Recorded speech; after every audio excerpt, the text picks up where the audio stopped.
आज हम बनाएंगे चने की बर्फ़ी। चने मैंने आधा किलो लेके उसको अच्छी तरह साफ़ कर लिया। 1 किलो लेके उसको साफ़ करके 3 पाव रह गए। आधा किलो मैंने ले ली मछली।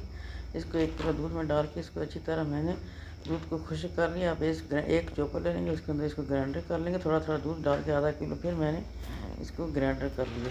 ग्राइंडर करने के बाद फिर मैंने इसको फिर कढ़ाई में देसी घी डाल के इसको आधा किलो जो मिर्ची थी वो पीसी इलायची डाल दिया, घी डाल दिया। इसको अच्छी तरह से बनाई करेंगे ताकि दूध हमारा खुश्क हो जाए। खुश्क करने के बाद इसको जब देखें पूरा ये ऐसे जब हो जाए इकट्ठा तो फिर इसको देखेंगे भून गया हमारा ये। तो फिर अब एक मैंने थाल में तेल लगा लिया, इसके अंदर अच्छा फैला के इसको दबा के सजा लिया।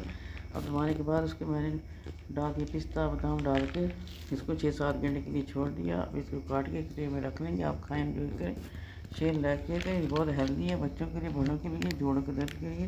अल्लाह।